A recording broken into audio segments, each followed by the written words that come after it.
Welcome, everyone. My name is Steve Joyner.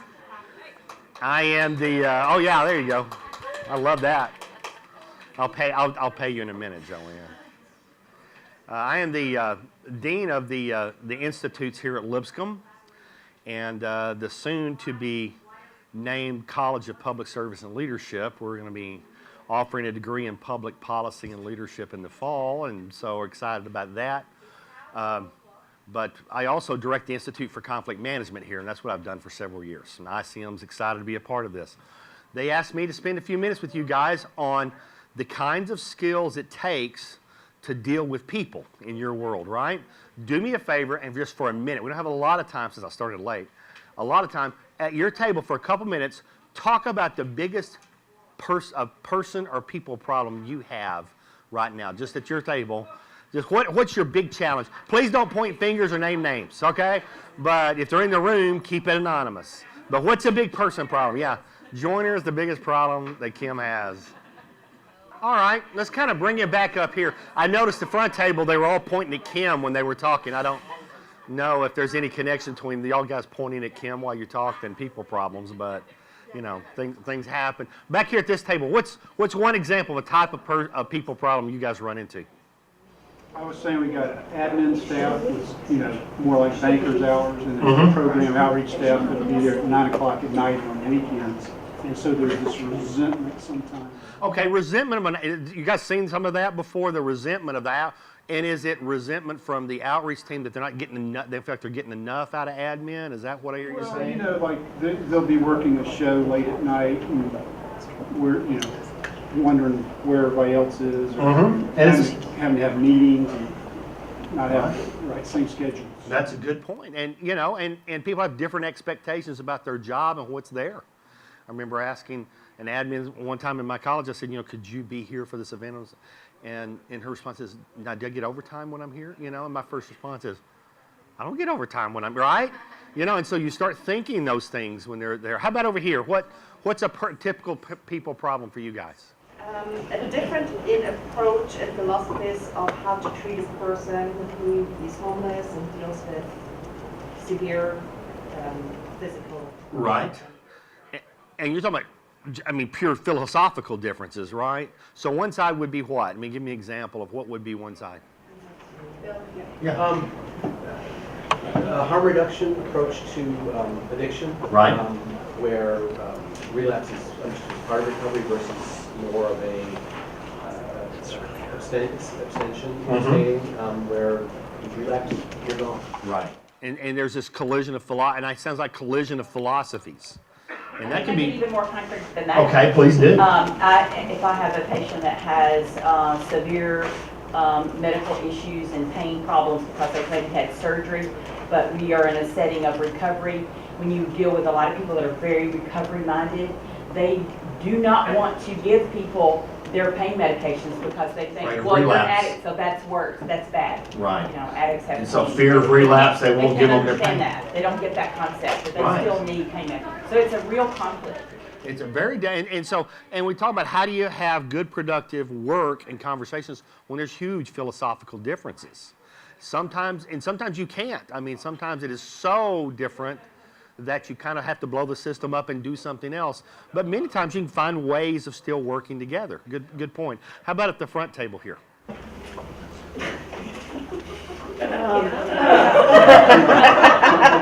don't know what was going on at this front table, but I'm dying to know. Oh, where are you? Yeah, managing coworkers' expectations. Oh, so they expect to do too much. They expect to give too much, and you're having to calm them down.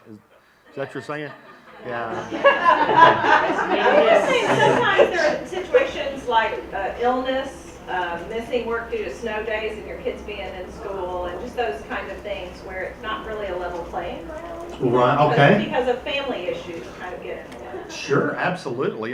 You're right. That's a good way to put that, because what's important to some people versus what's important to others and work, and some of that can come out, by the way, I teach class in generational differences. Some of that is a generational thing. I have a boomer, Phyllis Hildreth, who works here. If you don't, any of you know Phyllis. You know what?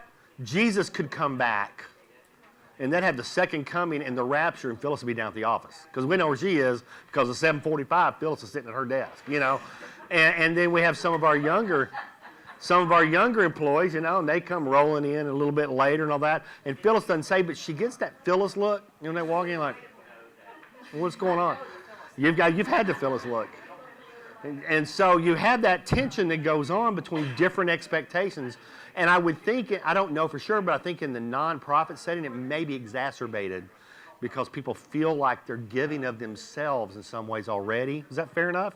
And they feel like now that you need to cut them some slack because they're not at IBM.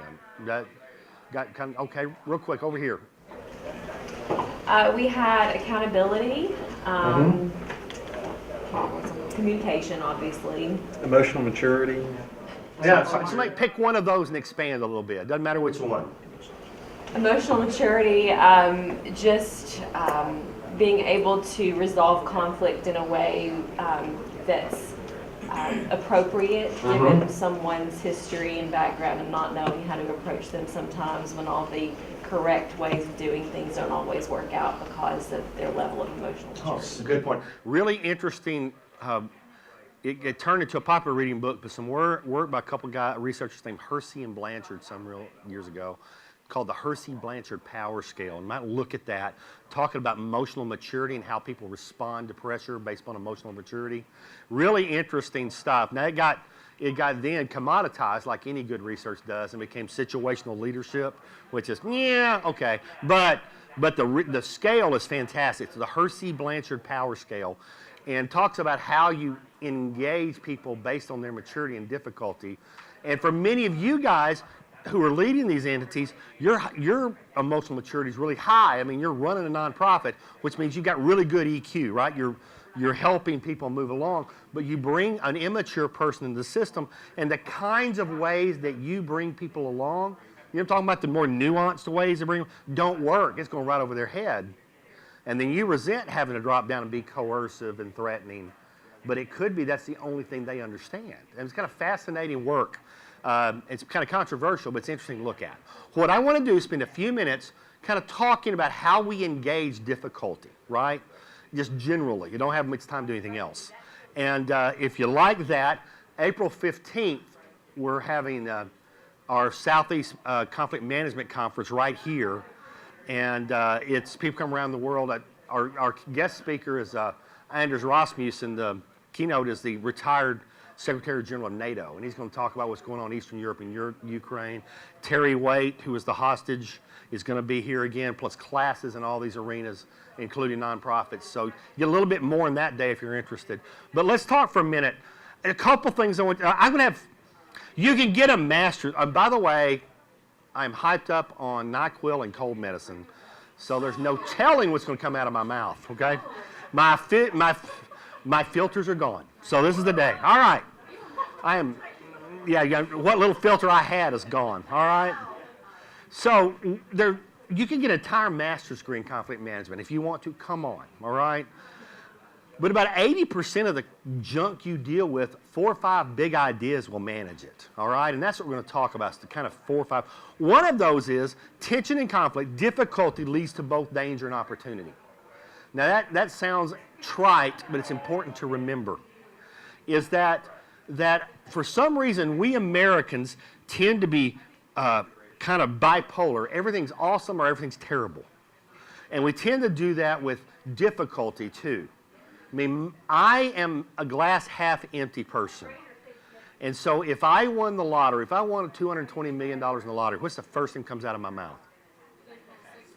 I would say, how many look, you know what? Half that's going to taxes. And I only got $10 million. $110 million, this is ridiculous. That would be me. That would be me. My wife is a glass half full person. She literally, and we do okay in life now. She's got a good job. I've got a good job. The kids are gone. She called me at work and said, I found $1 in the couch. I'm going to go to Sonic and get a drink. I'm going, honey, you got tens of thousands in the bank, right? But she sees, we tend to be bipolar, and it's really a mistake in terms of managing difficulty. Don't buy the idea the power of positive thinking fixes all problems, all right? And neither does negativity and darkness. You've got to be very realistic. I think there is our professor of Mandarin drew this for me, so it's got to be accurate. You see that key idea number one, and he and I were talking about this, and I think it's well known, crisis versus, I think there was even a Simpsons episode on this. I think they called it crisis-opportunity. But he said what's interesting about this particular, you don't really pick it up, but he said there's both crisis and opportunity have a common character in there, and it's the character of pause or taking a pause. And I think it's one of the things that you need to learn how to do, or I have to learn how to do, is when you're bumping up against something, don't feel obligated to engage it immediately. One of the mistakes we feel under stress, many of us, is to over-engage.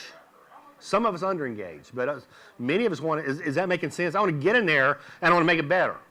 And the fact remains, quick intervention almost always makes it worse. There's studies out there point this out. The idea that I'm going to jump in there and fix it before it gets worse is that's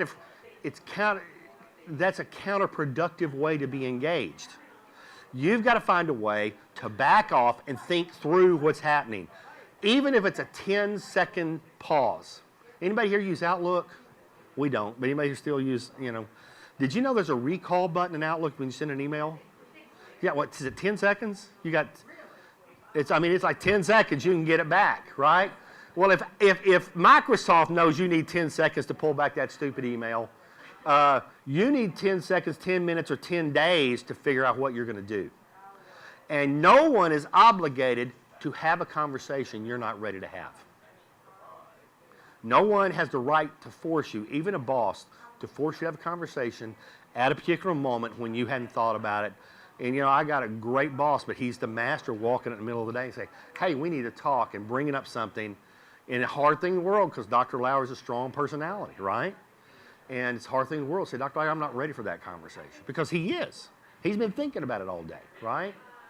And it is okay if someone catches you and they emotionally throw up on you. And, they kind of, and what am I going to do? And you feeling this pressure. The first response ought to be, why don't we set up a time, an hour from now, 2 hours from now, tomorrow, and let's kind of talk back through this. I'll be better prepared for that conversation. Very basic. Many of us fail in that arena. By the way, your coworkers, employees have the same right to do to you too. If you come after them and you're all fired up and they're not, they have a right to say, can we meet another time? In fact, I would suggest you communicate that to your team. Yes? Steve, that feels like, that feels like you're putting them off. Oh, sure it does. You are. They have a need, you need to meet that need, and then you can say, yes, let's meet tomorrow. Well, I would say that if that need is life-threatening or emotional stability threatening, then we've got to get them in a safe place, right? So if and some of you are in that world, I don't want you to misunderstand me. I'm not talking about, but if there's a person who's a life-threatening, emotion-threatening, or physical-threatening position, get them in a safe place. And so, that conversation may be, well, for right now, do this and get yourself okay. We're going to have the real conversation later. That's what I'm saying. That's a good point. But it's real counterintuitive for fixers. And how many here are fixers? Okay? Yeah, that's why you're in the job you're in. I mean, that's kind of a silly question, right? And so you feel obligated to do something. I want you to know there's tremendous evidence at the Menninger Institute that immediately doing something has a more likely counter effect than a positive effect. And I think it's okay to say, I understand that you'd like to act on this right now. I need to be able to. I think that's exactly what you say. I know that you feel that strong feeling, and something along the line, and if I were you, I would feel that way too. So go ahead and make an empathetic affirmation of this, but then say, but you've got to understand, I need a period of time to process this and figure out how to manage it. And so what they want is a hard time in place. I'll get back with you soon is not a good answer. That raises anxiety. Okay? So, if I were you, I'd feel exactly the same way. I use that when negotiating a lot when I'm about to tell them no, right? Because if I were you, I would feel exactly the same way. Let me tell you where I'm standing right now, right? And it's a straight up negotiation tactic, but it works with people under stress. All right? So biggie. That's a big idea. Big idea number 2. Tension in conflict pits task versus relationship. Focusing on question really interesting researchers, Blake and Mouton, and they've been around a long time. You may have seen their work. Betty Mouton, I think, she's the lead. Asked in the late 50s, asked this question: what makes a good leader?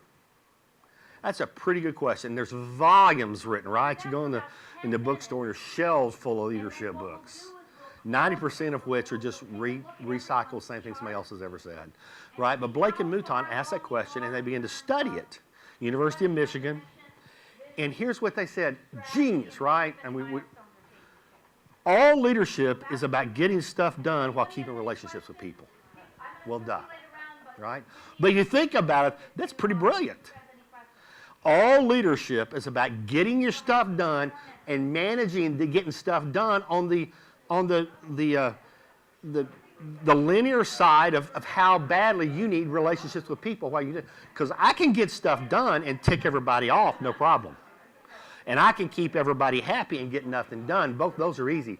But how do you do both, right? And so they came up with something called a Johari window, which is, those little 4 quadrants. And they said within this Johari window, depending on where you fit on the issue or task and where you fit on the relationship scale, there's really appropriate ways to engage. So if this is the low end of the scale, high end of the scale, right? Let's say that neither the task nor the relationship is important to you. The appropriate thing to is just don't engage them. Now for us in the South, that just seems mean, right? Let's don't talk to them. I mean, my son's in the Air Force. He's stationed at Hill Air Force Base in Ogden, Utah. I don't know if you know this, but there's more one religious group in Utah than others. And they're very outgoing, and they're very friendly. And when he first got there, he wasn't on base. He was in town because they didn't have base housing. He had one day off a week. Saturday mornings, they would come to his door every Saturday, ring the doorbell, and invite him to an event. He called me and was like, I'm going to kill a goat and paint a pentagram on the door. That's what I'm going to do. And I'm like, do you want to go with them? No, Do you want to convert? So he converts task. Do you want to be friends with them? No. Then what? Don't answer the door. And he said, oh, that would be rude. Wait a minute. When you answer the door, what do? Well, I slam it, right? But there's something within this Southern culture that says if people want to engage us, we feel obligated to engage them. And I'm telling you, that's not true. In fact, it's counterproductive in certain circumstances, which is if you don't want to engage them and there's nothing to get done, I'm not talking in business, right? Don't necessarily try this at the house all the time. And you don't want to get this done, it's perfectly okay just not to engage people, not to return their phone calls. Now, here's the thing. What are you telling people when you don't engage them? What's that? You're not important to me. That's what and so this may not be done a lot in your world, right? You can't afford in your world to tick off people, but there are times I've got these salespeople that call me, right? I don't pick up, they'll hang up on them all the time. The bottom line is they're just not important to me, right? But let's say for a minute that the relationship, anybody ever have a job where the relationship outweighs the task? You ever been in that situation? You've got to keep the relationship with the donor. You've got to keep a relationship with the board, even at the expense of sometimes what you want to do. Fair enough? Then the right thing is to accommodate. How many of you are married? You get accommodation then, right? I mean, my wife and I both love movies. We just like different kind of movies. I like stuff that people die and stuff blows up, She likes The Notebook 13. So...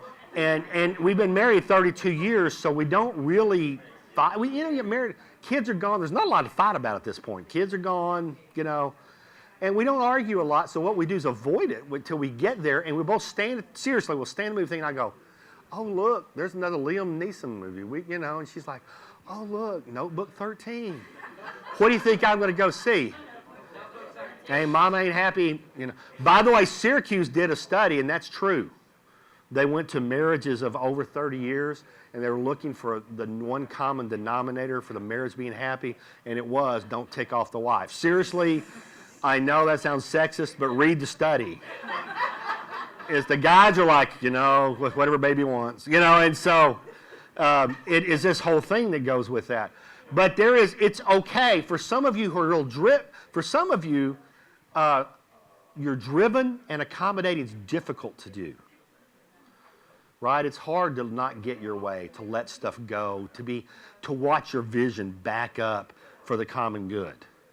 And learning to, for others of you, you're accommodators by nature, and the real problem for you is not being abused. You see what I'm saying? That people don't use, the people on the other side. In fact, let's talk about those people, high task, low relationship people.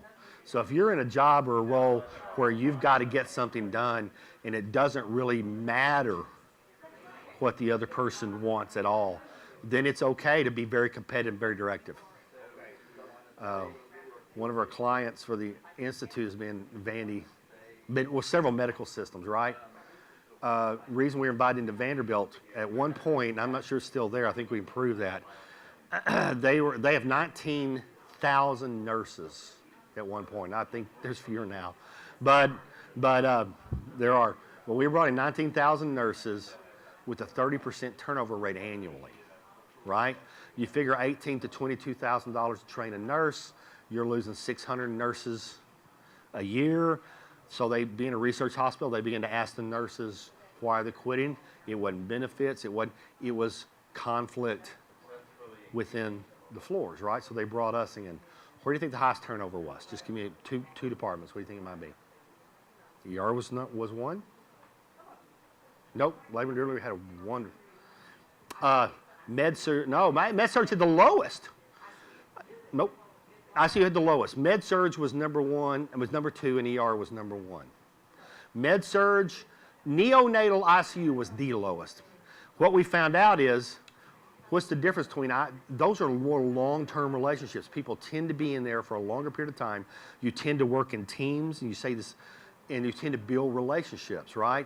ER and med-surg, it's a machine. I mean, you're cranking them out, right? And guess what? That's what they're supposed to do. If you go have an accident and body parts are hanging off, you do not want an accommodating doc. Well, Mary, would you like to treat the patient? Oh, I'm sorry, you have a headache. Who wants to treat the patient? You know, that is, you know, you want somebody who's taking names and kicking butt, right? And so it was relationships that were killing their staffing issues. But you know, there's certain times that's what you got to do. I mean, and there's no way around it. Last two, real quick.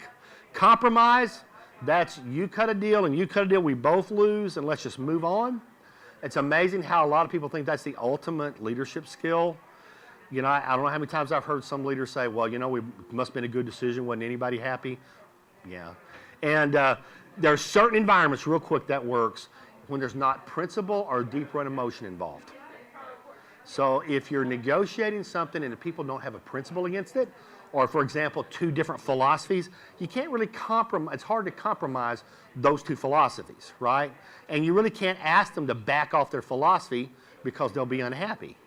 The last one is collaboration, which I know it's the name of the college, it's the most overused word on the planet, especially in nonprofits. You guys eat pizza and call it Collaboration Day. Seriously, collaboration in my field's almost a technical term. It's when the task is very complicated and it's got to be done, and you've got to keep high relationship with the people, right? Now, we don't have time, but you could test. There's several tests that will kind of put you on that graph. Here's what I want you to know. That there is a strategic decision. It's not something you're born with. It's not something you go with your gut feeling. You decide in your head which of those is appropriate. If you can walk out of here today with one thing and you got that Mouton scale there, and before you engage a difficulty, you place it on that scale, you're going to find yourself making some better decisions about how you, because the bottom line is,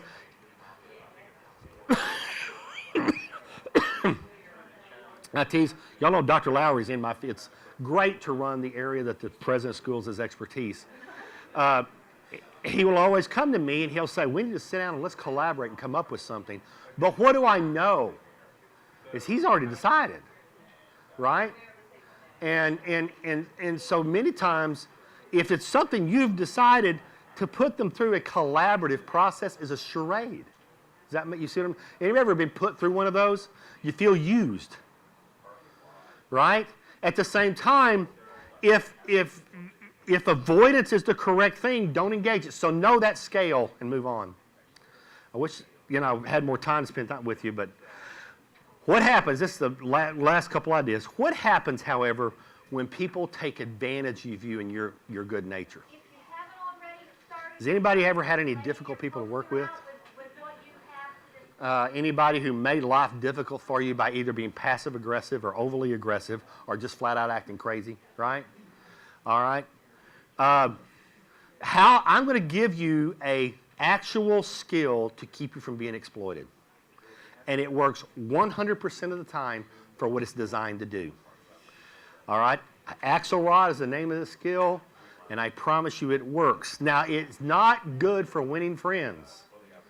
Don't use Axelrod when you want people to be happy with you when you're But if someone is taking advantage of you or your system, and this works with passive-aggressive people, overly aggressive people, people outside the ideations of norms, it works. So a guy named Robert Axelrod is a mathematician, or was a mathematician, at University of Michigan, and he was connected with beautiful mind guy. What was it? John Nash. They were doing research on how to negotiate between the U.S. and Russia on nuclear weapons. It was out of this that MAD, Mutually Assured Destruction, came out. And it sounds unbelievably crazy idea that we're going to build up our nukes enough that we can destroy the world 5 times to keep us from going to nuclear war. But guess what never happened? We never went to nuclear war under this system. It sounds so counterproductive that you would do something like that. But Axelrod, with the work of John Nash, came up with this theory, and it works personal relationships also. When you have someone who's out to take advantage of you, and you're going to have a difficult conversation, and you even had a history of being mistreated by them, you always begin cooperatively. And the word begin is important. In fact, Axelrod says you start the conversation. You engage them. You see them coming. I'm serious. If I see somebody, we got this kind of rectangle building, right? And if I see somebody coming and I don't think they've seen me yet, right? I'm going to I'm going to turn the other way, right? I'm going to do the avoid thing. It becomes obvious we have to have a conversation. Many times I'm hoping they don't bring it up, so I just don't say anything, hoping they don't bring it up. And what happens? They always bring it up, whatever it is. He says you start and you engage first and you bring it up. Hey, Madeline, understand we're having, right now we're doing budgeting with the deans. You ever been in a university setting? That's the closest thing to the Ides of March there is. Somebody's going to stab somebody in the back to get money. And so, you see a dean coming, and you're fighting over the same grant, the same money. You immediately walk up and say, hey, Madeline, stick your hand out. I'm excited because I know we're both wanting the same cash dollar, but I really think we can build something out of this, and I think we work together, we can do something outstanding. You always begin that way when even if you know for sure they're not going to cooperate. Now, why would he say that? Why would he say begin cooperatively with uncooperative people? Doesn't that make you look weak? It's not a rhetorical question. What does it do for you? When you act proactively, you take charge of the situation. Number one, you're letting them know that you're willing to engage. You're given opportunity to engage positively. Because if I start negatively, what am I guaranteed? I'm guaranteed that. So, first of all, you set a standard for how you like the conversation to look, and you give them, ever how slim the opportunity, to engage you on a positive level. But when they come back, like we know they will, in a negative, harsh, manipulative, passive-aggressive, whatever kind of way it is, then he says, and this is his language. I got a different phrase I'm going to use. I'm going to show you his language. Retaliate if other side responds competitively. That's a mathematician talking. I would use the sign respond in kind. I don't mean respond kindly. Match their response. Not in emotion or tone, but in substance. Your job is to always be professional, always be friendly, but match their substance. So if I had that discussion of, hey, I'm excited, and they said, you know what? You don't need the money. I've been here longer. I'm friends with the provost. I've got more work going. I'm going to crush you. You know, kind of response. He says, then you respond. He gets very specific. This is how you respond. First of all, you summarize what they said and hand it back to them. It's the first thing you do. So it sounds like to me that what you were saying to me is that you don't find my offer helpful and that you're not only going to respond competitively, but you're going to crush me. Is that what I heard you say? Okay? Now, I don't say it mean. I don't say it sarcastic. I don't do the head thing. I don't do any of that. I can't do the head thing. But my wife can. I mean, she can look at me and she say the nicest thing and give me that look, and it just doesn't matter, right? None of that. So is that right? Why would you do that? Just in case you misunderstand. I mean, not that you could really misunderstand that. But you're giving them, you know, you're acting like you misunderstood, but what are you really doing? Bringing to light what they've said to you. It's amazing how often when you say exactly the same words back to them, they go, that's not what I said. It's shocking. It is shocking. And then I want to go, yes, it is. In fact, I recorded you on my iPhone. Don't you start with me. No, and then say this, that's not what I said. What do you then say? What did you do? Okay, I'm sorry, I'm from Texas. We're kind of slow. Would you tell me again what you mean? And most of the time, they'll back off a little bit, even in their first conversation. And then once they finish, well, what I was saying is, if you mess with me, I'm going to get the money, and you might as well not do that. So it sounds like you're saying to me, and I repeat, until they agree with me, you will drive them nuts. But eventually they'll say, that's exactly what I said. And then you say, if I were you, I might feel exactly the same way. But in light of that, let me tell you what I'm going to, if we're going to do this, then I'm going to have to do this. And you set a boundary. Okay, then I'm going to go ahead and go after that money myself, and we're going to, be competitive, because that's where you'd like to go, I think, right? And so therefore, I'm going to be contacting the dean, and I'm going to do these things, and we'll see who ends up with the money. I can, not where I want to be, but I can certainly understand that. And he says you match it in a very calm way. Now, I would love to tell you in that moment, they would say, oh my goodness, I don't want to fight with you. What are they probably going to do? What's that? You're on. Oh yeah, they're going to escalate it. I'm out of time almost. It will then be, oh yeah, you think so? And then they'll escalate it. And then what do? Well, sounds like to me, you're saying that you're not going to do this, you're also going to go home and you're going to kill my dog. Is that what you said? That's not what I said. I'm sorry, I don't hear very well. What did you say? And you do that to them. Eventually, only one of two things are going to happen. They're either going to, nobody escalates forever. Their head will blow off. Physiological fact, okay? They will either run from you because they just forget it, walk away. Guess what? They're not taking advantage of you anymore. Or they will back off a little bit and say, well, maybe we can't have coffee or something. Then you immediately forgive everything they've ever said. No matter what they said about your wife, your kids, all that's irrelevant. And you completely forgive and you go back right to, I knew it. This is awesome. Let me buy you a cup of coffee. And then you end up starting a conversation and you just match them up and down until you come to some way of working through your stuff, right? Couple things to remember. You got to be clear and consistent doing this. If you tend to babble under stress, stop. Keep your sentences short. Don't be vague. That's really hard for some of us in the South. We want to be indirect and we want to make people feel better. You got to be very clear.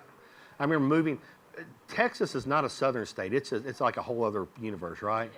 And in Texas tend to be real blunt. So when I moved here, my first meeting, we had this vice president was giving the dumbest idea I'd ever heard, and people are nodding and they're writing stuff down, and I said, that's just stupid. I don't know why we would do that. And the room was like, and after it's over, somebody goes, we don't do that in the meeting. We wait till they leave. I said, oh, sorry, right? You be clear, you be consistent, and you be flexible. But the bottom line is, you follow that, you will teach people. What you're doing is you're teaching people how to treat you. That's all you're doing. There's a way you can talk to me that's productive, and there are ways to talk to me that are not productive. And it's a very effective tool. I use it all the time in my work to teach people not to take advantage of you. It is not designed for a problem-solving tool as much, although sometimes that happens. Is that making sense? Go back and try it. By the way, some evidence that Axelrod does this, it's called competitive cooperation. There's several books he wrote. But he says it may take up to 7 times of you doing that if you have a history of being kind of a patsy, okay? At that point, if you decide, because they're not going to believe you the first 3 or 4 times, but eventually, if you've always been Mr. or misaccommodating, and now you're kind of standing up, it's tough on them. All right, last idea. I mean, I have several more, but it is what it is. If you're wanting to find something, get something done, this is the typical conflict management scale. Conflict is usually when 2 people have an issue, they disagree about it, they take different positions, right? We generally try to convince the other side that our position's right. What are some ways we do that? What's that? Use facts. Oh, listen, we will fact them to death. The problem is, what are they doing? Facting you to death. And we have enough information that we can fact people to pieces. And in public policy work, we do a lot of, I call it paralysis by facts. And these politicians and these decision makers are so inundated with facts from all the other sides, it actually locks them down. If we had time, I'd tell you about the hillside and ridgetop development thing in Knoxville we worked through.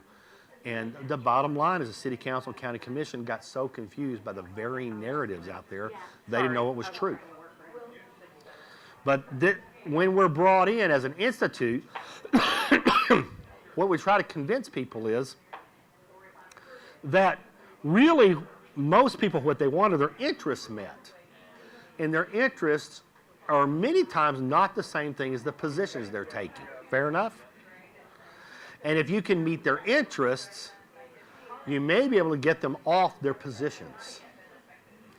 I'll use just because it's quick, I'll use a quick religious illustration. So a church in Alabama was fighting. I know that's hard to believe. And they were fighting over worship. Anybody attend a church where you know what I'm talking about? They fighting over contemporary or... No, of course not. And I'm on retainer with Southern Baptist. And they were fighting, and the older people wanted the traditional music, and the younger people wanted, Lollapalooza for Jesus. And you had these 2 things, and they had their different positions, right? The positions were, the old stuff is the good stuff. It's right. The position of younger people is, we can't bring anybody in singing about a sheave. We don't know what a sheave is, much less bring it in.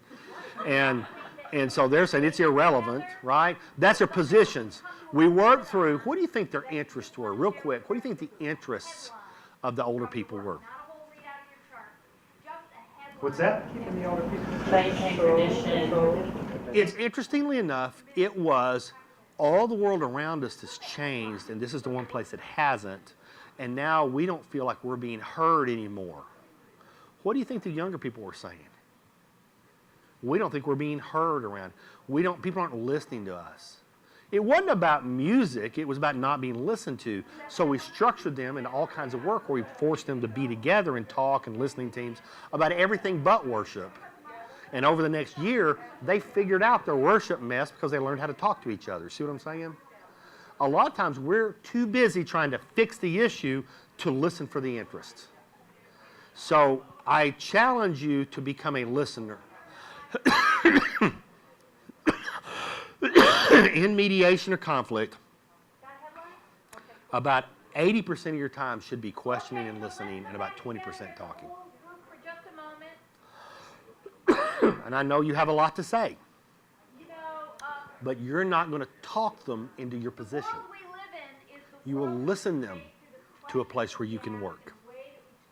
Ask good questions, spend lots of time figuring out where their interests are, and meet those interests without giving away your principles, and you'll be shocked how many ways you can find to work with people. Listen, I'm 5 minutes over. There's much more we could do. I hope those 3 or 4 principles, if you engage them and use them, will be a little bit helpful in your work. Thank you.